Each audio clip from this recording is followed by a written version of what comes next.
Good morning, everyone, and welcome to the show. Fernando? Welcome to the show. Today we're going to talk to you about a question you guys ask us a lot, and it has to do with this stuff right here. Plastics. So stay tuned. When doing a job, we always mount the amplifier, these things, someplace nice, out of the way, and secure. We use a lot of plastic to make these things. This is an under seat mount. We take this, we mount the amplifier like this to it. And then we spend a lot of time drilling holes in it and zip tying all the wires down so it's firm and secure and very rigid. Then we'll take them over to the car. Because we do this, we get a lot of questions on what we use. So today we're gonna break down the two different types of plastic we use, when we use them, how you drill through them. We're gonna try to cover all the bases. We'll start with this plastic first. This is the blown PVC, commonly referred to as Centra. The brand we use is Paleolite. Kind of see it right here. This one has a clear covering over one side and not the other. This makes it really nice for if you're drawing on it to make your amp board. When you're done, you just peel this off. You don't have to worry about rubbing off any of the excess white grease pencil that might be on it. We use 3 different sizes and 1 different color. The first one is going to be 1/2 inch, like this piece here. Now, as you can see, it's kind of rigid. However, it's low heat. It doesn't take a lot to bend this. Next up is gonna be 1/4 inch. We use a lot of 1/4 inch. And then we have 1/8 inch. We don't use a lot of this. This is super flexible, but it's nice to have at least 1 sheet in because as you can see, it is super flexible. So you can do a lot with this fairly easily in, you know, like sticking things up in dashes or something that needs a lot of bending and twisting to it. This stuff, you don't put this stuff anywhere near an engine compartment. We also carry a really thick version of it, a 1 inch thick piece. This is a small little nugget of it, but this stuff is gold. We keep every inch of this because you can cut a riser out of this. We don't throw away any of this. We also carry a white version of it. It's the same thing, it's just white. You could typically find cheaper than black, and of course you can just spray paint it. What works really good for painting it is this stuff here, SEM vinyl dye. This is the Landau 15013. This stuff will dry in minutes and be ready to use. Typically use the white to make all our speaker templates, like this guy right here for a Ford F-150. The reason we use white for that is so that we know this isn't the one that's going into the car, this one is. This stuff is also a little bit easier to router. Next up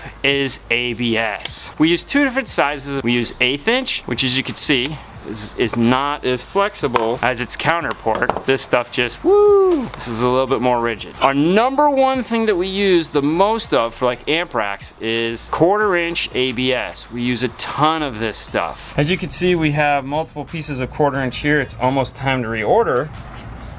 And then over here in the ABS, we also have multiple pieces. Along with all the amp racks, all the fuse holders that get mounted underneath the hood are going to be made out of 1/4 inch ABS. Don't use 1/8 inch and don't use the blown PVC. Whatever you do, don't use this. It won't make it to the street. Since we're talking about heat,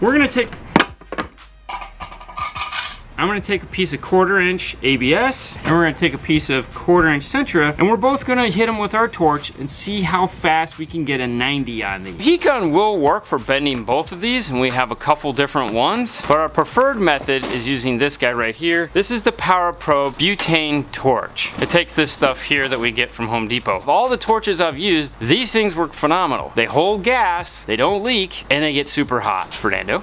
When you're heating it up, make sure you peel off, because that'll just catch on fire. And that's not to say that either one of these won't catch on fire when you are heating it up. Definitely be careful. Turn your torch up and start heating. Just rock back and forth, try to keep it uniform, and of course rotate it, because you don't want to just work from one side. And you'll notice it'll start to bubble up a little bit. Just move it a little bit more. Once it's ready to bend, just bend it. Don't worry about me, mine's gonna take a while.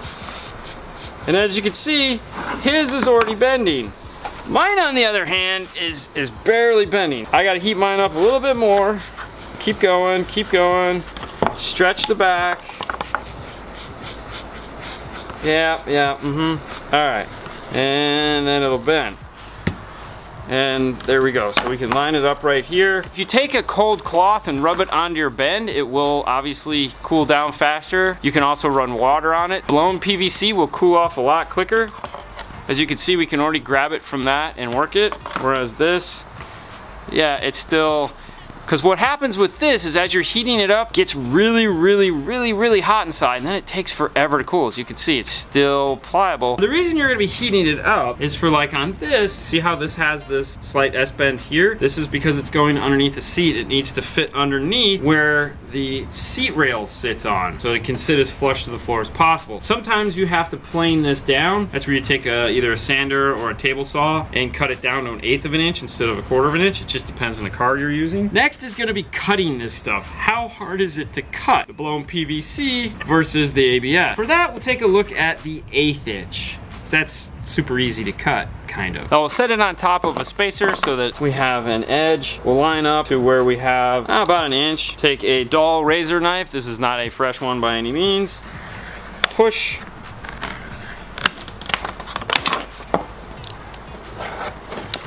And we're done. It's cut. 3 and out, ABS.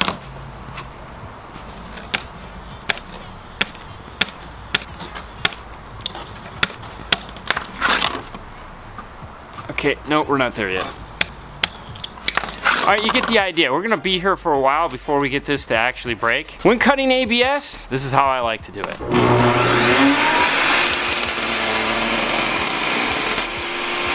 Using a saw like a table saw, as you can see, cut it perfect. I don't have any like strange edges or something like that. Not all saws will cut this though. Let's take it to a jigsaw. This is a Rockwell, basically upside down jigsaw. It has a plastic cutting blade in it. I have the 1/4 inch blown PVC and the 1/4 inch ABS. We want to cut this little thing off that we made.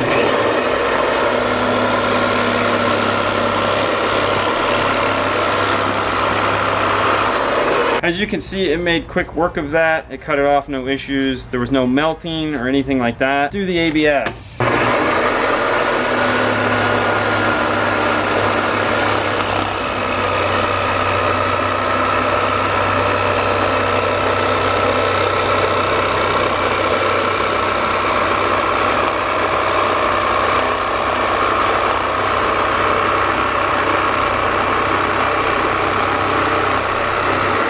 As you can see, it took a lot longer. Not only cut it, but it melted it back together as it cut. Now I have to, while it's still hot, do this, and I have this dirty edge. I really don't recommend using a jigsaw or something like that unless you just have like a little corner that you need to cut off. And also, let me show you how you do want to cut it if you have to cut it on a jigsaw.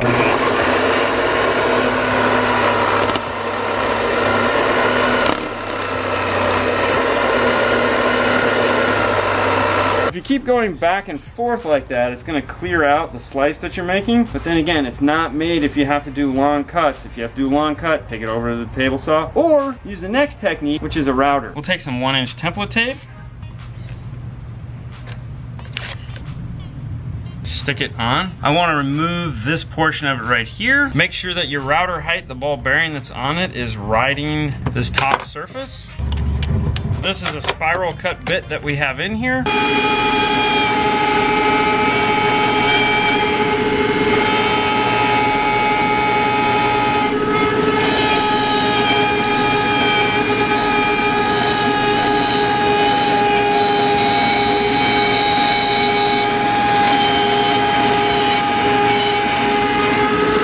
And that gives you a nice flush cut with no melted this goo on it at all. When you're using it though, make sure you hold on to this super tight. If it's a small piece, definitely grab something that you can hold it. You don't want to get your finger anywhere near that. Let's try it on the blown PVC.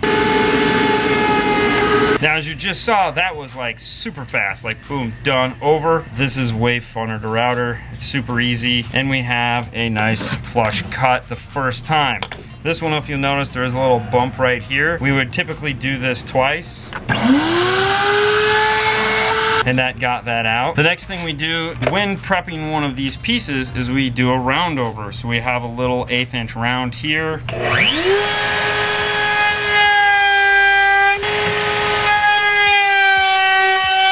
When rounding over ABS, you get a nice line. It looks really good, and it'll do an excellent job depending on how flat this surface is. When you do blown PVC, you have to be super careful. As this bit heats up, it will start to melt into the PVC. So don't push on it, go fast. Sometimes you might want to do it in 2 shots, letting this cool down a little bit before you move on to doing it. Like if you have a really big piece to do, we'll typically like do it, go slow, and then come back, check it, make sure that we got it, and then round it over again. This is what I'm talking about. When you're going thick material, like a 1/2 inch, you don't have to worry about it so much because there's more of the bearing on the product. If we have a lot of bends to do and we want to make sure they're exactly where we want them, is we're going to use the table saw to trace slight lines in this. Adjust your saw blade down as far as possible, so until you don't actually hit, and then have it come up just a little bit to where you're starting to hit it,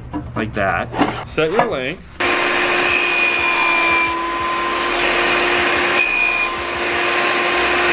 Rub off all the excess that is on there that is melting, and you'll end up with something that looks like this. These lines are gonna be our heat lines. When we're building fuse holders or amp racks and we need to make sure that this line stays put all the time, we'll come in here and we'll start heating this up. If we have something that is extremely long, let's say 24, 25 inches, we're gonna be using Sentra. Heating this line in ABS that long is extremely difficult. We'll do it from time to time. Sentra is a better product for that.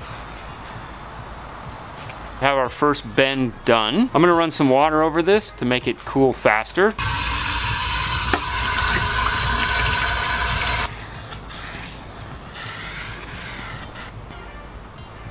Make our next bend. Let's say that bend is going to be more like this. Now I like to sit there and hold that for a minute, or I'll take it into the vehicle and hold it in place until it gets a little cool, and then I'll repeat the process of getting it wet. I can also use a wet paper towel and take that in and do the same thing. Heat up for our last bend. When you're heating it up, if you need to turn the panel, just slightly skew it while it's hot, you can do that. You can push and shrink the material. So there you have it. If we were making a mount for like this guy right here, go up into a dash or into a back panel, this would mount up really nice. We pre-drill our holes. See how it's slightly, this is out more than this. We put a slight bend in it in case this needed to be that way. One of the other things we do to plastic, drill a ton of holes in them. For that, we just use standard drill bits, and we have 2 sizes that we use depending on what zip tie we're using. This guy right here, this is a 3/16. That worked great for these bigger 8-inch zip ties. When doing the smaller 4-inch zip ties, I like to use this, which is a 9/64. It gives us the ability to put 2 of these through the hole. Blown PVC. It doesn't exactly do a super smooth hole. Sometimes it will burr up. When it does that, razor knives work the best. Just extend them out, go flat on there. And if it's sharp, it'll knock those holes right off. Drill a 3rd hole, lace it through, pull it tight. Flush cutters, grab your next one, lace it through again, put it through the same hole, pull it tight, flush cutters. What you end up with on the back, as you can see here, these are on the same end. You want to make sure you start with this guy on the outside. If you just have 2 zip ties to do, you can do a variation on it, where you put the 2 on the outside. However, now you can't expand these holes because these holes are now clogged with the back of the zip tie. ABS, you end up with a nice flush hole. No burring or anything like that. 2 zip ties, and you have essentially the same thing on both. Now, along with drilling holes into them, we often will take 2 or more pieces and screw them together. For that, you're gonna want to put threads in these, which you can do. To do that, we use these drill bits slash threading. ABS does work better for that, unless you get into the thicker Sentra, like the 1/2 inch. Drill it in, pull it out, and then it'll thread in. As you can see, it does a really good job on the ABS. This is really nice if you're trying to attach like a fuse holder to it. It'll screw in. with no problems. If you need to do something that's gonna be unscrewed and screwed in a bunch of times, then threading into the plastic probably isn't the best idea. For that, we're gonna use one of these two guys here. My personal favorite is this little guy. Drill the hole in, thread it into place. Because it's Sentra, it's soft, don't go too crazy. You just want it to be flush, so that you get it to flush and then stop. Now you have a reusable M5 mount here. Screw in my screw. Well, I can take this in and out as many times as I want, and I don't have to worry about it stripping. These guys here that have the cool forks on the back, kind of works the same way. Hammer it down, screw it into place. We have two different methods that we're using. Now these will both work in 1/2 inch like this, as well as the 1/4 inch. This style here that has the teeth, it's not gonna work in ABS. You're gonna have to use the thread in kind like this. This is not gonna pull in like it will on the Sentra. This will pull in flush, this will not. Which brings us to the next thing. What if you wanna do something flush? For that, we use these guys right here. On Sentra, as you imagine, it's pretty simple. And you get a nice hole there, drill out the center. You have a countersink screw that'll go in there, no issues. ABS, nice flush, then drill out your center. And now I can countersink a screw into that. Another method we use for attaching two pieces together, specifically Sentra, or when we're adding risers onto an amp rack for elevated power wire or RCAs, is we use this tested double-sided tape. It's really thin and super sticky. Put it on, cut it, peel it off, line up where it needs to go, push it down. If we have many layers of plastic that's gonna go on this, like this is gonna sit like this, we'll mock it all up with tape first so we can see how it's going to go. Then we'll use some screws to attach it together.